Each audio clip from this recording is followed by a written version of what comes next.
Nama faddalu angin pestine ngutamaaken utawa ngarani utama sapa para ulama jamaah subuhi ing jamaah subuh wal isya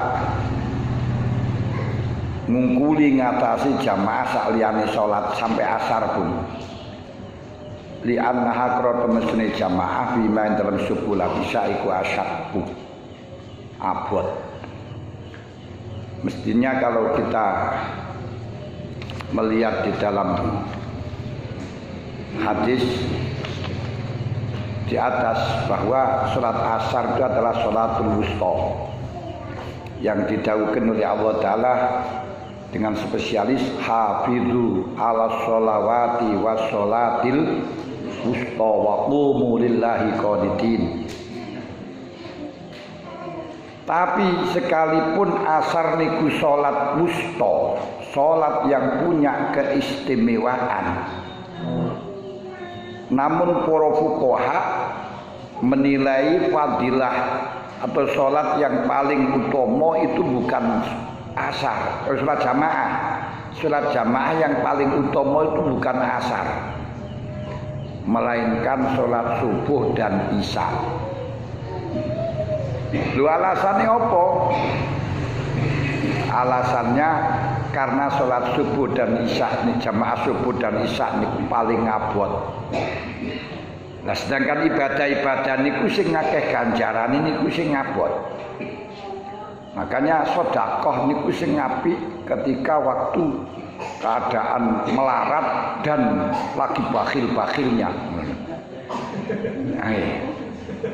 Waktu bakhil-bakhile panjenengan sedekah itu lebih utama daripada ibadah lain. Loh kenapa? Ya masalahnya lebih utama, masalahnya itu yang berat. Nah, kalau waktu loman enggak pati akeh ganjarane mergo gak soro. Makanya ketika kita dipersulit di dalam melaksanakan ibadah karena kondisi misalnya di tengah lapang, di tengah alun-alun, di tengah terminal, sulit cari jamaah dan sebagainya. Itu kalau kita bisa melaksanakan malah justru pahalanya banyak. Bila sing di pondok sama wakeh itu enggak begitu banyak pahalanya. Itulah yang disebut dengan qaim bil syariah niku tafaddala alai bil mujahadah. Kalau kita masih merasa beban ya abot ya niku oleh ganjaran ini ganjarane apa? Mujahadah, jihad. Tapi wal qaim bil haqiqah tafaddala alai bil minah. Kalau Islam secara haqiqah gak dapat pahalanya soro, tapi akeh slamete. Lha ngoten lho nek karena minah anugerah. Ketika di masyarakat gak ada orang maksiat, gak ada perempuan yang buka aurat, gak perang, gak dapat pahala. Kenapa gak dapat pahala? Karena gak ada dorongan maksiat. Tapi lek ana wong wayu-wayu lek niki lan ya. Nah, lah itu waktu panjenengan ngempet, iku ganjarane akeh. Tapi oke gak loluse. Tinggal pilih gitu loh ya. Oke gak luluse. Nah kalau tidak ada tantangan gak dapat pahala. Kayak panjenengan gak korupsi uang negara, gak oleh ganjaran. Kenapa? Ganjaran gak bisa. Nah yang dapat pahala itu orang-orang yang punya kesempatan korupsi terus mencegah. Ini kudu sing dapat pahala nih.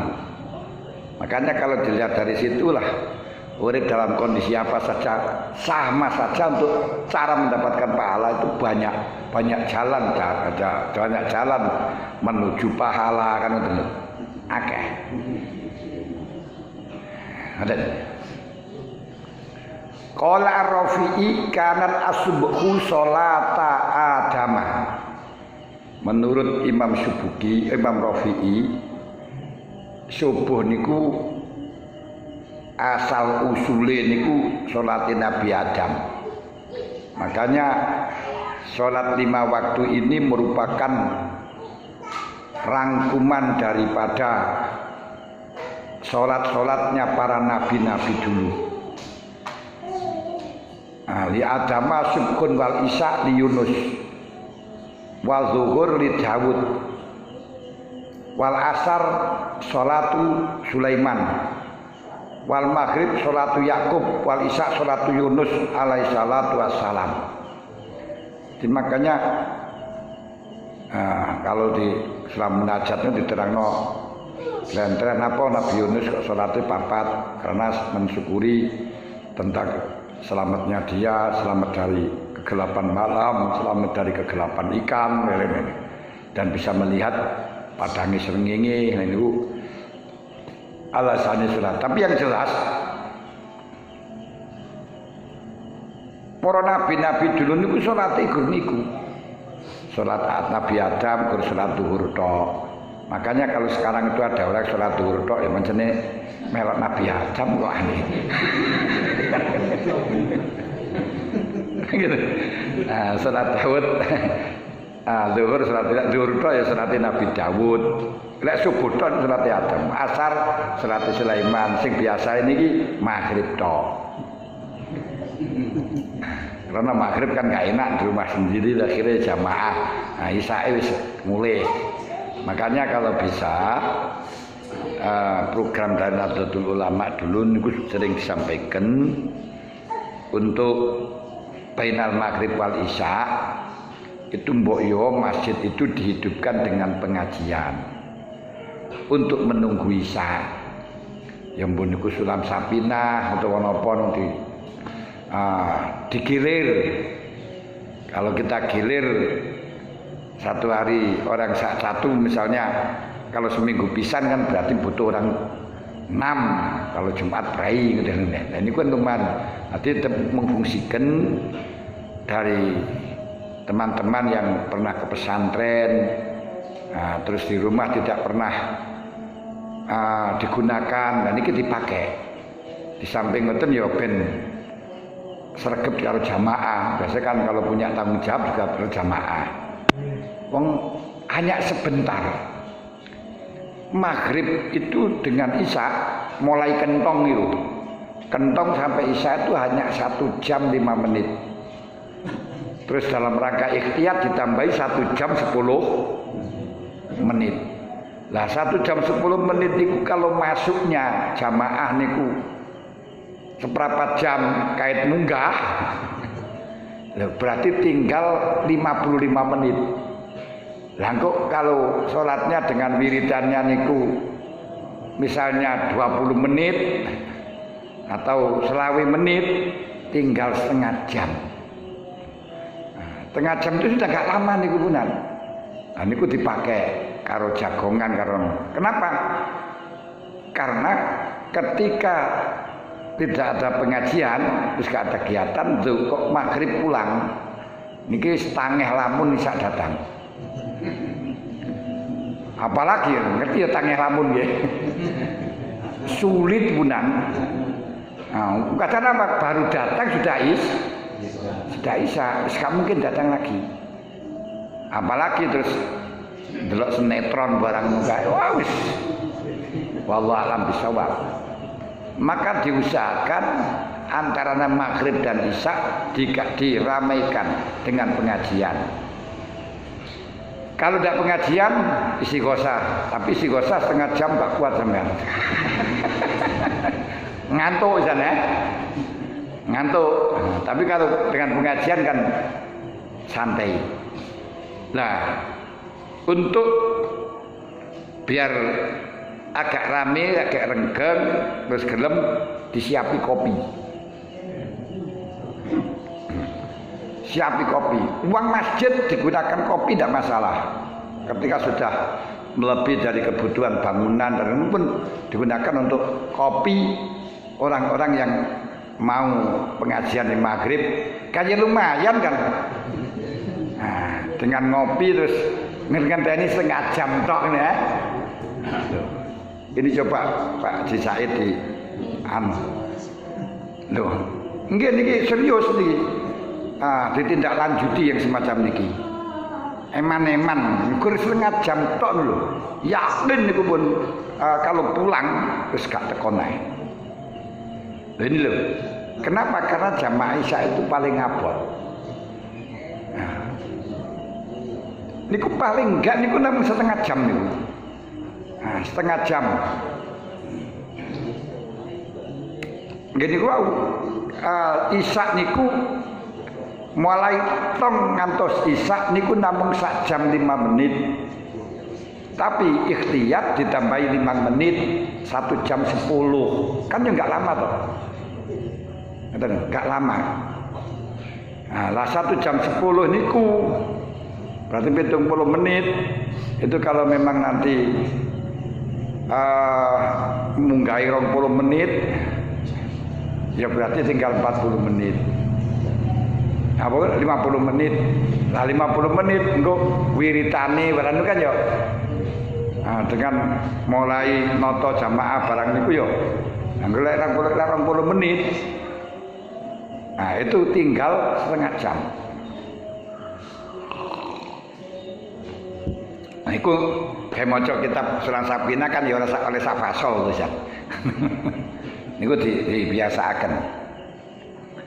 Atau kayak apa niku jenenge mutolaah kitab yang dikaji, dikaji malih dan ketika ada kemiskinan nanti kita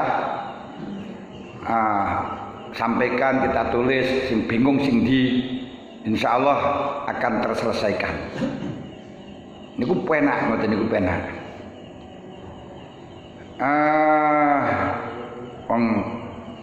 Seperti dalam dugi ngeten iki nggih ngenteni jamaah Isya. Wis ngeten setelah maghrib, setelah wiridan sajak ngaji sampai Isya, terus setelahnya Isya saya berangkat. Makanya datangnya ya melihat kondisi jalan. Nah, ini kalau jalan ini ono truk akeh ngono ya rada mumet.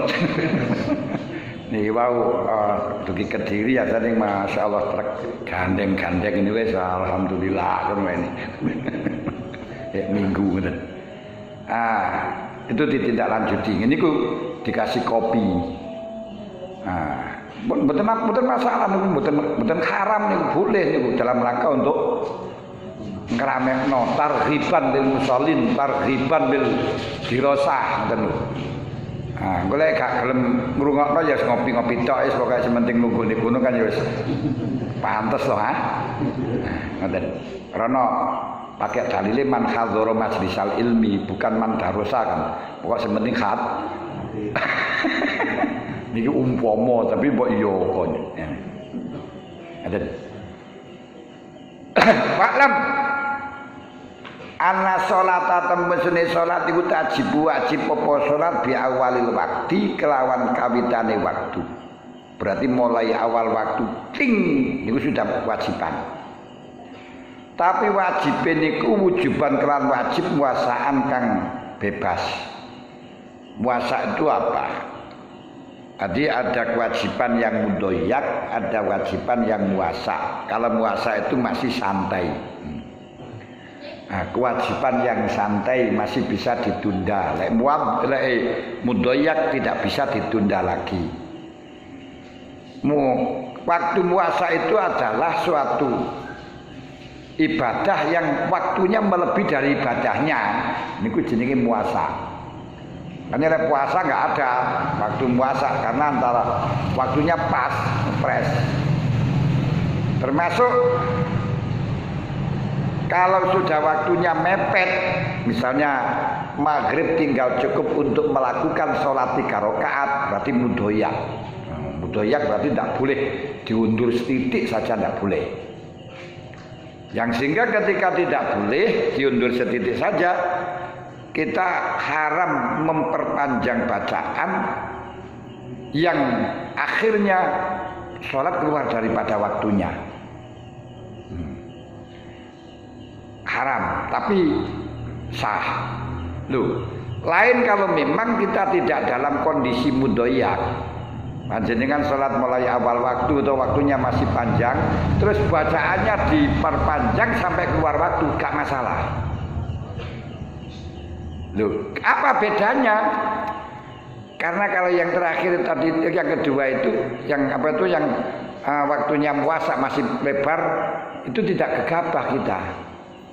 Tidak karena mengakhirkan, tapi kalau waktu sudah mudoyak ini karena kita gegabah, mengakhirkannya itu gegabah. Makanya Mbah Yasin Mas Ari niku bercerita kalau sholat karo deres Quran, nanti sampai siang. Tidak masalah.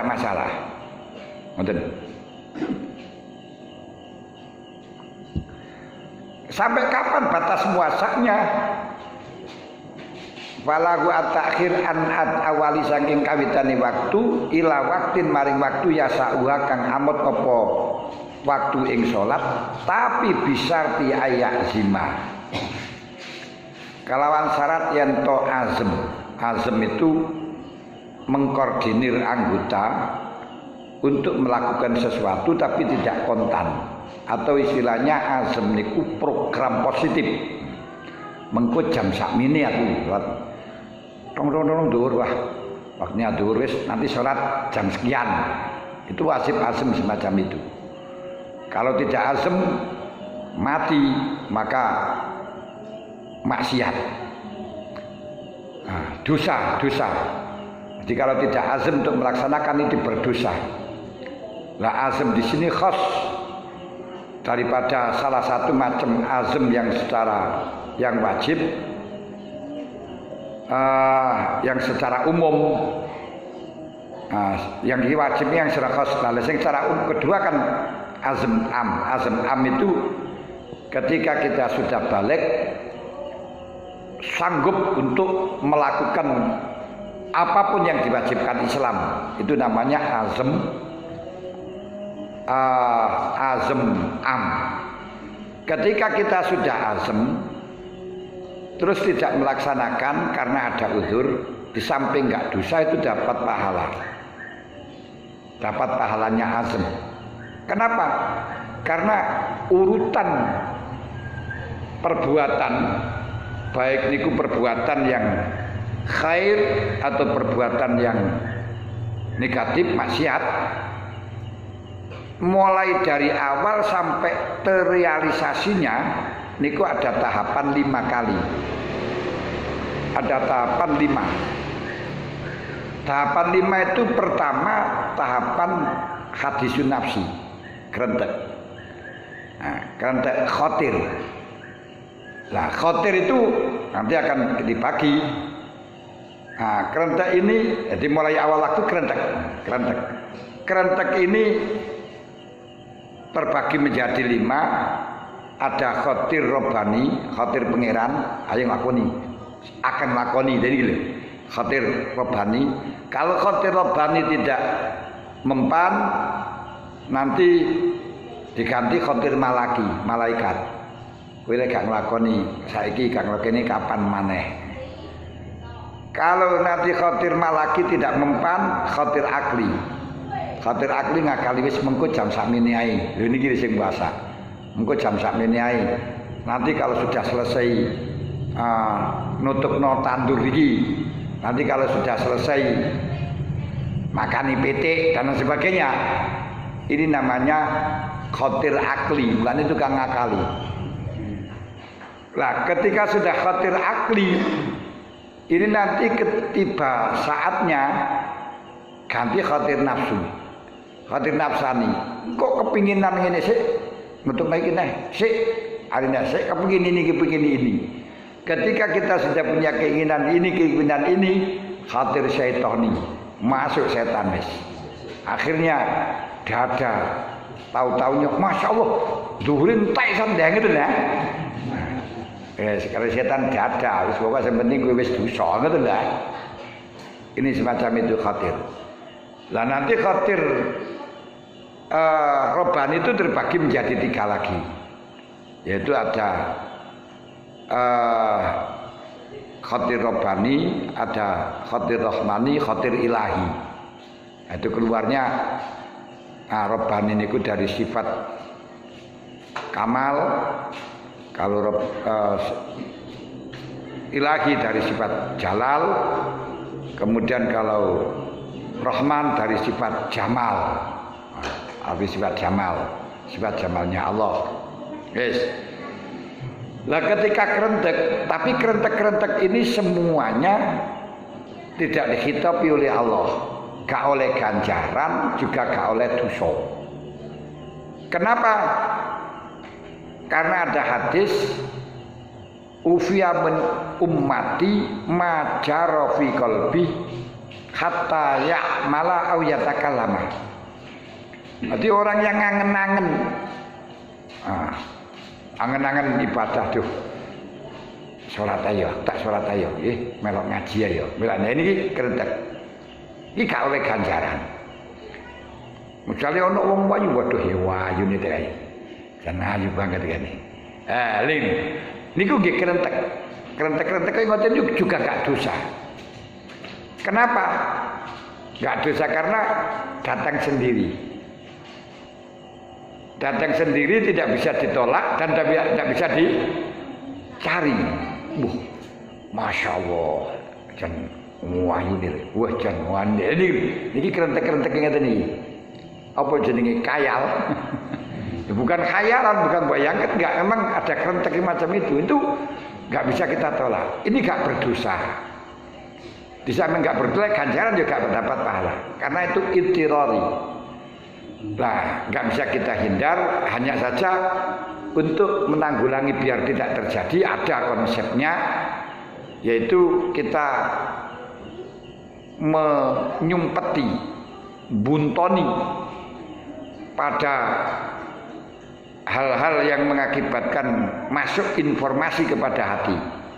Nah, tentunya harus menjaga telinga, menjaga ucapan, menjaga penglihatan yang terus menjaga perut. Karena bekas makanan itu juga akan mengakibatkan ada kerentek-kerentek macam-macam. Nah, disinilah Imam Ghazali menegaskan bahwa orang yang takwa adalah orang yang menjaga dirinya dari sesuatu yang tidak membahayakan, khawatir terjerumus perkara yang membahayakan. Apa? Menjaga perkara yang tidak membahayakan itu menjaga penglihatan, kan gak membahayakan itu. Telinga, mulut, pengucap, lesan, kemudian hati, perut, ini hal yang tidak membahayakan, tapi bisa jalannya bahaya lewatnya situ saja, nggak ada yang lain. Makanya kita jaga biar tidak terjerumus di dalam bahaya. Karena kerentek-kerentek semacam itu kan permasalahannya tahu. Aman orang itu semua snoblek, gara-gara melihat. Kalau nggak melihat nggak ada kerentek. Nah ini cara untuk menanggulangi. Nah dari kerentek ini segera kita banyak berzikir kepada Allah biar lupa. Karena dengan zikir kepada Allah hati ini menjadi basah. Kalau sudah menjadi basah, kekerasan ini menjadi luntur. Nah ini dengan zikir, makanya ala bizikrillah tatmainnul qulub. Tapi kalau Anda biarkan dipelihara, panggah angen-angenai, maka akan mengkristal sehingga menjadi mailul qalbi. Mailul qalbi demen, seneng. Niki sing diarani tresna jalaran sangka kulino. Mikir-mikir akhirnya seneng. Kalau nanti sudah seneng, cinta itu juga nggak berdosa. Cinta itu tidak berdosa karena tidak hal yang hal yang diusahakan. Makanya saya katakan mencintai istrinya orang lain nggak berdosa. Kenapa dosa-dosa ini nopo mencintai kok dosa?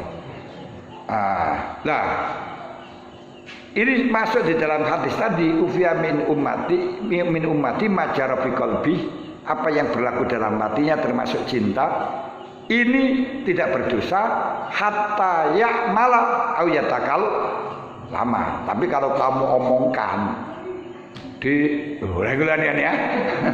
Yang ini dosa kalau seperti ini ya. Nah, diomongkan atau ya malah kita amal. Nah, selama panjenengan gak mengamalkan, gak mengatakan, hanya cinta saja, gak berdosa.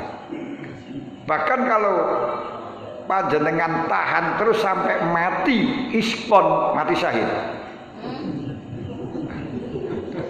Mati iskon itu mati ngenes. Itu mati syahid, tapi dengan catatan ifah. Ifah yaitu tidak reaksi, tidak gak usil gitu ya. Nah, kalau usil wis nyawa, ngene iki dosane niki gitu ya. Bukan cintanya, walaupun gak cinta yang wasno ya dosa menurut pendapat yang mengatakan melihat wajahnya wanita itu adalah aurat. Itu mazhabnya Imam Syafi'i.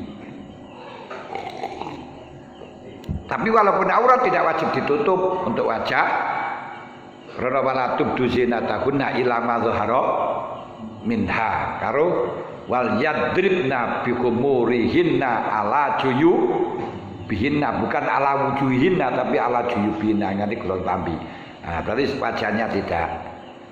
Namun ada perintah kullil mukminina yaghuddu min absarihim. Mulane dikongkon merem itu masalahnya enggak ditutup. Lah kalau sudah wajib ditutup enggak usah perintah merem.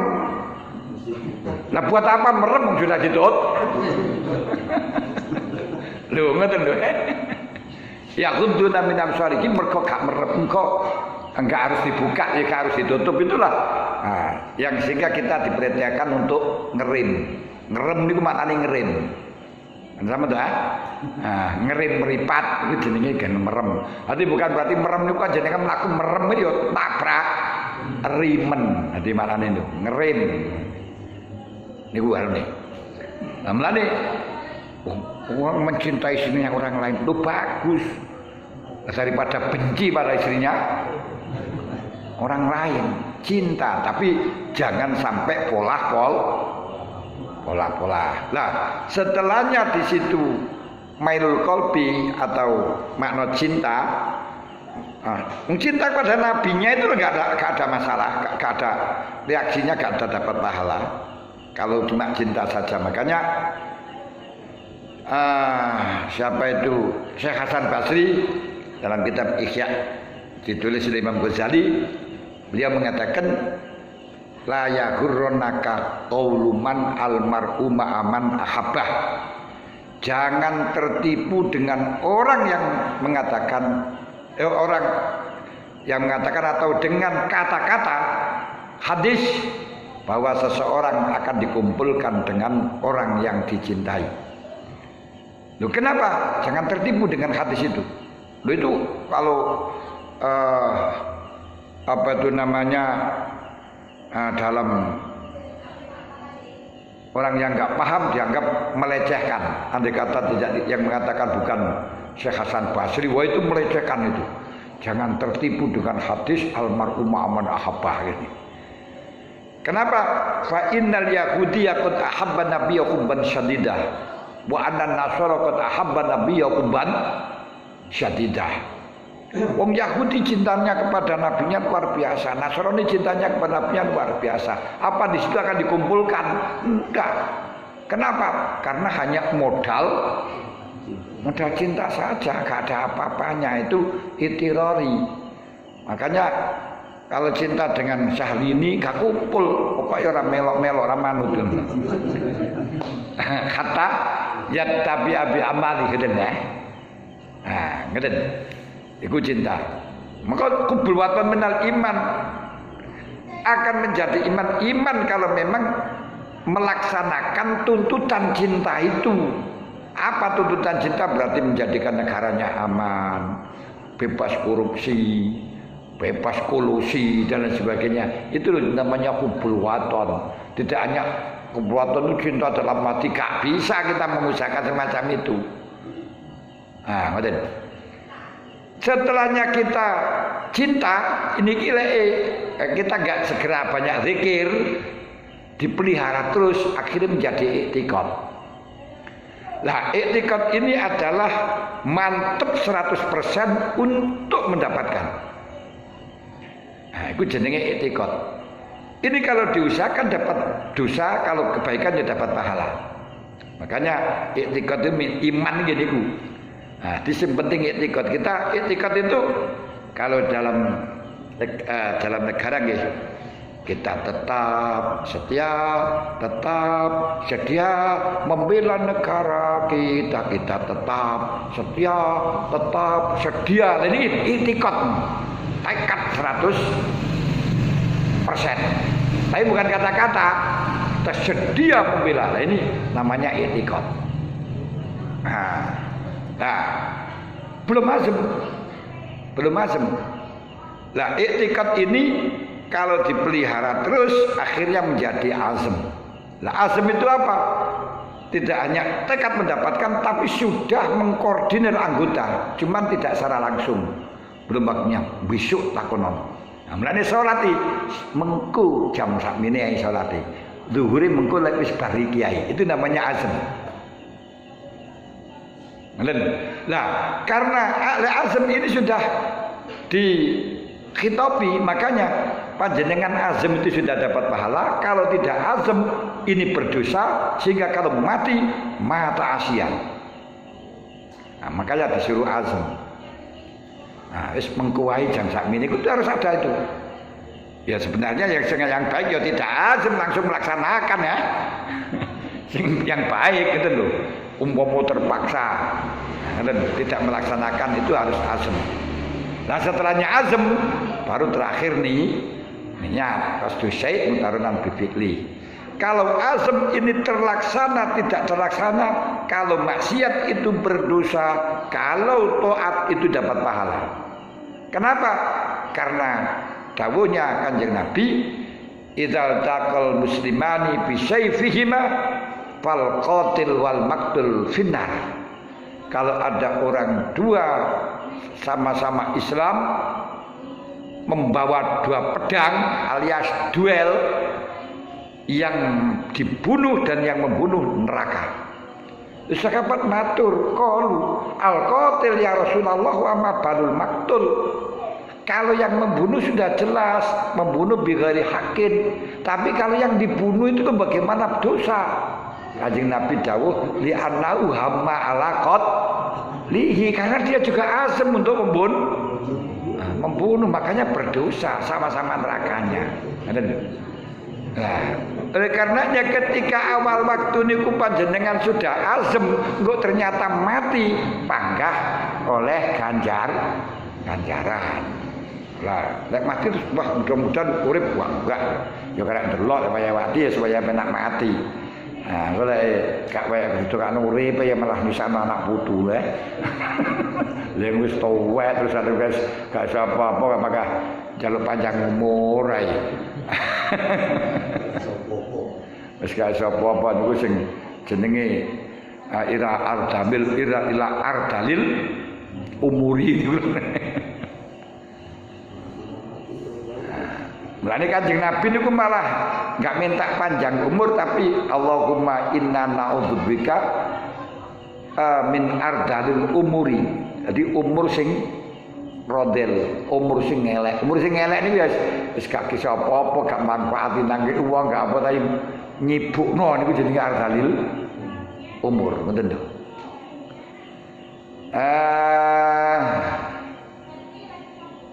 Walau adroka fil waktu rakaatan.